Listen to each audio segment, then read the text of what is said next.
Merci de votre présentation très généreuse, très gentille. Merci de m'avoir présenté. J'ai été ministre des Affaires étrangères de la Serbie, même si la Serbie n'a pas un accès direct à la Méditerranée. Du fait de l'histoire et du contexte météorologique, nous nous sentons pleinement partie du bassin méditerranéen.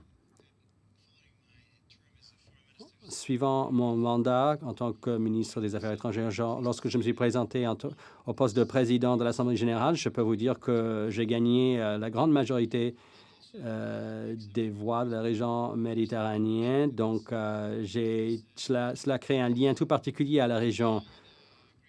Aujourd'hui, j'ai eu le privilège de jouer le rôle de modérateur de cette réunion, mais j'aimerais remercier Alfred Braunstein, président de la Fondation pour la paix, et j'aimerais remercier le Sénat français, lieu de cette réunion, et j'aimerais également remercier le ministère des Affaires étrangères de la France et mon grand ami Miguel Ángel Moratinos, qui n'est pas là, mais il sait à quel point je le respecte. Il est en fait le président d'une fondation que je dirige, le Centre des relations internationales et le développement durable, dont le siège est à Belgrade. Pour en revenir au sujet qui nous rassemble, nous traversons un moment de grande difficulté pour le système international. Nous n'avons pas à nous attarder sur la dimension géopolitique du contexte actuel, mais la détérioration de confiance dans les relations géopolitiques que nous observons dans le monde va avoir un impact certain dans de nombreux théâtres importants. Et nous sommes là pour aborder un certain nombre de ces sujets dans la région concernée par cette réunion. Le Moyen-Orient, la région méditerranéenne. Certains conflits durent depuis des décennies. Il sera de plus en plus difficile de traiter un certain nombre de questions alors que nous voyons de véritables blocages au Conseil de sécurité des Nations unies.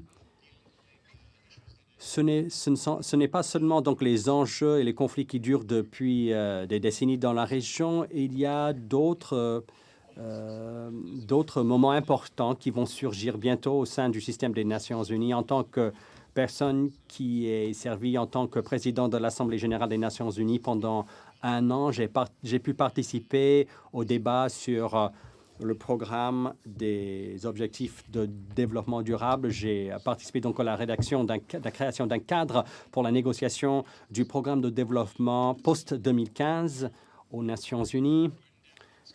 Donc, il y a des échéances importantes qui arrivent bientôt. Paris sera bientôt la ville d'accueil d'une conférence que j'espère historique. Je parle évidemment de la conférence COP21 qui se déroulera au mois de septembre 2015. Et le monde en tant que tel va devoir conclure des ententes sur l'après 2015, au moment que prend fin la période des OMD. Le ministre de la Jordanie a évoqué la question dans sa conclusion. Il y a un certain nombre de difficultés et le ministre l'a dit à juste titre, mais il nous reste seulement quelques mois pour définir le programme d'action pour la période suivante, les 15 ans qui vont suivre l'année 2015. Et moi, je crois qu'en fait, la région qui nous concerne aujourd'hui est vraiment au cœur d'un grand nombre de ces questions. Pour nous, la question écologique est essentielle et les questions économiques sont essentielles. Et évidemment, il y a des questions sociales tout à fait essentielles. Et tout cela, nous le voyons chaque jour. Nous voyons les inondations, nous voyons les pénuries d'eau.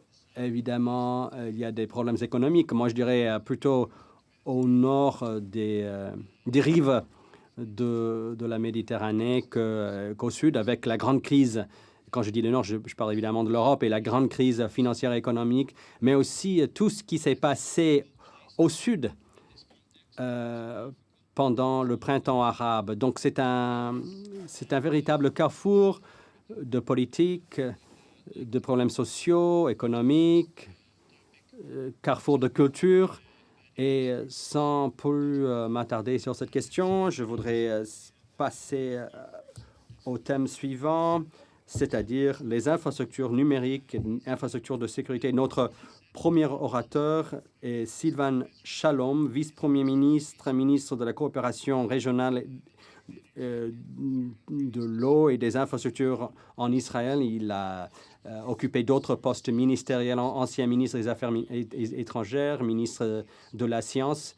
Je pense qu'il est vraiment bien placé pour nous parler de cette connexion.